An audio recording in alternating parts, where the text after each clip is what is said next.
उर्दू का नाम आम जापानी लोग तो नहीं जानते, मैं भी ऐसा ही था। फैलती जाएगी उर्दू खूबखू, बीज उसका दिल में भी बोना चाहिए। मेरे शहर ओसाका ही में शोबे उर्दू 98 साल से है। फिलहाल गोलकपुरी की मौसीकीपन मुझे पसंद है। अदब जो है ना अपनी सरजमीन का फूल है। तुसी की समझते हो कि मैं खान, मुझे सबसे पसंदीदा तो भिंडी है। जागता रहता हूँ उसके हिजर में, सोया मैंने अब तो सोना चाहिए।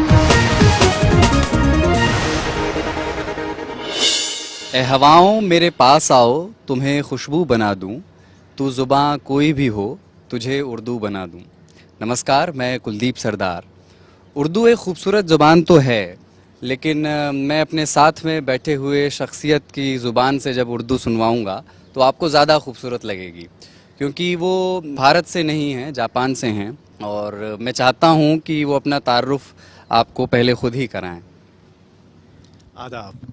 मुझे सोया मैंने कहलाते हैं और मेरा ताल्लुक़ है ओसाका यूनिवर्सिटी, ओसाका जापान से है। जापान की एक यूनिवर्सिटी में शोबे उर्दू है, वहाँ मैं उर्दू का प्रोफेसर हूँ और इत्तेफाक से गज़ल भी कभी कभी बस शुगर के तौर पर लिख देता हूँ। तो इस बार मुझे ऐसा इत्तेफाक हुआ कि यहाँ एक इदारा है सकाफ़ती जश्न बहार, उन लोगों ने मुझे बुलाया, तो मैं उन लोगों का शुक्रगुजार हूँ और यहाँ आके अपनी गज़ल एक आध में सुना दूँ। बस पता नहीं कि यहाँ के लोगों को कैसा लगे। बार यहाँ के लोग पहली बात तो इस कॉन्ट्रास्ट को बहुत पसंद करते हैं कि लोग कहते हैं कि लल्लन टॉप आदमी कौन होता है, तो मैं आज मिलवा देता हूँ कि लल्लन टॉप आदमी, लल्लन टॉप शायर हमारे साथ मौजूद हैं। सो या माने सर, मुझे ये बताएं कि मेरे लिए आपकी कहानी, सबसे पहले मेरी दिलचस्पी उसमें है कि उर्दू का कीड़ा किस उम्र में काटा, कब काटा, उसकी वजह क्या थी। जापान में रहने वाले एक शख्स को उर्दू के बारे में किसने बताया और किसने कहा कि आपको उर्दू पढ़नी चाहिए? फिर इतनी अच्छी उर्दू बोलना आप कहाँ से सीखे? आपकी ज़ुबान इतनी साफ़ कैसे हुई? उच्चारण इतना अच्छा कैसे हुआ? उर्दू का नाम तो ऐसे आम जापानी लोग तो नहीं जानते कि मैं भी ऐसा ही था। और जब मैं बीए से पहले हाई स्कूल में पढ़ रहा था तो मुझे शौक़ था अंग्रेज़ी पढ़ने का और अंग्रेज़ी नावल वगैरह पढ़ता रहा। तो इत्तेफाक से ऐसा नावल मुझे मिल गया जिसके मुसन्निफ़ का नाम था मुल्क राज आनंद। यहाँ के थे, यानी 100 साल पुराने नावल। इसमें ऐसे जुमले आ गए, दिस इज़ नॉट तमाशा। अब तमाशा का समझ में नहीं आ रहा कि क्या है। वैसे उसका वो नीचे लिखा हुआ है कि तमाशा क्या चीज़ है। मुझे बड़े अजीब सा लगा, ताजुब सा, कि मैं तो समझता हूँ कि अदब जो है ना वो अपनी सरजमीन का फूल है, सरजमीन से उगने वाले कोई खूबसूरत चीज़ है। तो अपनी सरजमीन को छोड़ के, अपनी मादरी ज़बान छोड़ के कैसे अदबी तखरीक हो सकती है। तो फिर मैंने हिंदुस्तान की ज़बानों पर मुताला किया। तो फिर इत्तेफाक से ऐसा ये भी मालूम हुआ कि हमारे शहर ओसाका ही में एक यूनिवर्सिटी है जहाँ शोबे उर्दू तकरीबन 98 साल से है। अच्छा। हाँ, टोक्यो में 110 साल से है। अच्छा। तो क्यों ना इसमें दाखिला ले लूँ, तो मैंने दाखिला ले लिया। ये कोई 35 साल पहले की बात है। तब से मैं पढ़ रहा हूँ। और क्लासें जो है ना वो हमारे यहाँ बीए उर्दू की क्लासें 4 साल की होती हैं। पहले साल में कवायद पढ़ाई जाती हैं, ग्रामर। फिर दूसरे साल में बच्चों की कहानियाँ या पुरानी टेक्स्ट बुक्स वगैरह। तीसरे चौथे साल में आ जाएं तो अपने सियासत यानी पॉलिटिक्स या कोई तारीख़, हिस्ट्री या कोई मुआशत यानी इकोनॉमिक्स या कोई अदब, साहित्य वगैरह जो है ना अपनी अपनी क्लासें ले लेते हैं, लेकिन है उर्दू में। ये इतना अच्छा बोलना कैसे सिखाते हैं? मतलब आपका उच्चारण ना मुझे कॉम्प्लेक्स दे रहा है, तो ये कहाँ से कि मतलब कि सिखाने वाले लोग भी जापान के ही होते हैं? हाँ, ये हमारे यहाँ तालिब इल्मों की तादाद, स्टूडेंट्स की तादाद 20 हैं। हर साल 20 तालिब इल्म दाखिला लेते हैं और उस्ताद हैं, प्रोफेसर हैं, 3 जापानी प्रोफेसर और एक हिंदी के लिए हिंदुस्तान से और उर्दू के लिए पाकिस्तान से। जी हाँ। तो वो आपको तलफ़्फ़ुज़ लेकिन वो काफ शीन का वही मसला है ना कि मेरा तो तलफ़्फ़ुज़ अच्छा नहीं है ऐसे इतना, क्योंकि जापानियों के यहाँ लाम और रे का फ़र्क नहीं है। अच्छा। वो मसला है। वहाँ के वो बोलने में। लेकिन बहरहाल ये नुक्ते में प्रॉब्लम होती है, थोड़ा नुक्ता उक्ता लगाना है, हो जाती है। अच्छा ठीक है, एक गज़ल आपकी कोई सुनेंगे, उसके बाद इस बातचीत को आगे बढ़ाएंगे। आपसे बहुत सारे सवाल हैं मेरे, आपकी पर्सनल लाइफ के बारे में भी और आपके अदबी समझ को लेकर के, हिंदुस्तान के शायरों में आपकी जो दिलचस्पी रही हो उस पर भी। पर उससे पहले आपकी कोई एक गज़ल या नज़्म जो भी आप सुनाना चाहें। अर्ज किया है, दूसरों के गम में रोना चाहिए, दूसरों के गम में रोना चाहिए, तेरा दुख मेरा भी होना चाहिए, दूसरों के गम में रोना चाहिए, तेरा दुख मेरा भी होना चाहिए। फैलती जाएगी उर्दू कू बकू, फैलती जाएगी उर्दू कू बकू, बीज उसका दिल में भी बोना चाहिए। फैलती जाएगी उर्दू कू बकू, बीज उसका दिल में भी बोना चाहिए। मेरे अश्कों में तेरी तस्वीर हो, मेरे अश्कों में तेरी तस्वीर हो, और मुझको खूब रोना चाहिए। मेरे अश्कों में तेरी तस्वीर हो और मुझको खूब रोना चाहिए। मक्ता है, मेरा नाम सो यमन है ना। जागता रहता हूँ उसके हिजर में, जागता रहता हूँ उसके हिजर में, सो यमन है अब तो सोना चाहिए। ये देखिए इतना सुंदर प्रयोग है कि पहली बात तो मक्ते में आप सो या माने एक जापानी नाम सुन रहे हैं, दूसरा सो जो है वो यहाँ जापानी शब्द है, लेकिन हिंदी में भी एक सो शब्द होता है, तो वो दो एक ही शब्द के दो अलग अलग भाषाओं में अलग अलग मतलब हैं। तो इस शेर को इन्होंने इस तरह से इस्तेमाल कर लिया कि जागता रहता हूँ उसके हिजर में, उसके हिजर में, सो या माने अब तो तुझे सोना चाहिए। तो सो जापानी वाले सो का क्या मतलब है? सो का मतलब कि अक्लमंदी या कोई होशियारी या इस तरह का है, लेकिन मेरे वारिस साहब तो कहते हैं कि तुम अपने नाम से हार गए हो। वालिद साहब कहते हैं कि नाम ये यहाँ के आपने जब वहाँ उर्दू सीखी पढ़ी तो यहाँ के उर्दू अदब के बहुत सारे शायरों को, लेखकों को पढ़ा होगा। आपके पसंदीदा कौन कौन है, कुछ नाम बता दीजिए। हाँ, मुझे तो पसंद है एक तो मीर तकी मीर के दिल की वीरानी का क्या मज़गूर, ये नगर सौ मर्तबा लूटा गया, इश्क ही इश्क है जहान देखो, सारे आलम में बढ़ रहा है इश्क। वो मीर मुझे पसंद है और हमारे लिए समझने में भी आसान होती हैं, उसका असलूब अल्फाज बहुत आसान है, सीधे साधे। या तो क्लासिकी शायरी में कि गालिब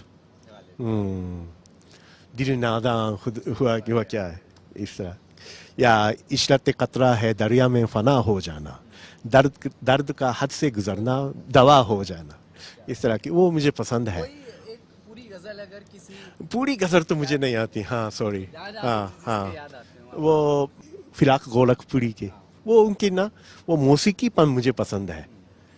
उसके आंसू किसने देखे, उसकी आहें किसने सुनी, चमन चमनता हुस्न भी लेकिन दरिया दरिया रोता था, क्या खूबसूरत। इस तरह का मुझे पसंद है। जदीद शायरी में मुझे तो ज़्यादा तो मुनीर न्याजी या नासिर काज़मी वगैरह पसंद है मुझे। अफसानों में गुलाम अब्बास या मंटो वगैरह पसंद है। बेदी साहब भी पसंद है मुझे। हिंदुस्तान तो आपका आना जाना खूब, कितना मतलब एक बता दीजिए रफ अंदाजा कि हमारे लोगों को हो जाए। हाँ, साल में 2-3 बार आ जाता हूँ वैसे। जी हाँ। अभी मैं दिसंबर में भी आया था, तो उस वक्त यहाँ जो टीम मूर्ति है ना, वहाँ कोई कॉन्फ्रेंस हुई थी, सेमिनार, तो वहाँ मैं अपना मजमून पेश करने के लिए। ये सवाल मैं पूछ ही लेता हूँ कि जब विदेश से आए हुए किसी आदमी को यहाँ लोग हिंदी बोलते हुए देखते होंगे, हिंदी उर्दू हिंदुस्तानी, तो आपके साथ बहुत सारे खूबसूरत हादसे हुए होंगे। वो ऑटो वाले ने कुछ कहा होगा, जिस दुकान पे आप गए होंगे वहाँ किसी ने कुछ कहा, ऐसा कोई किस्सा अगर आपको अभी याद आता हो या घटा। एक बार ऐसा हुआ कि पंजाब का वाकया है कि मैं पंजाब के किसी गांव में गया, वहाँ वो टंगे वो होते हैं, तो मैं अपने दोस्त के पास गया ना, तो जगह का तो मुझे पता था, तो मैंने बता दिया चाचा उधर जाना है, तो टंगे वाले ने कहा बैठ जाओ। वो टंगे चलाने की ना, हट हट हट हट, खान साहब आ गए, खान साहब आ गए। अच्छा, मैं परेशान हो गया, तो फिर मैंने पंजाबी में बात की ना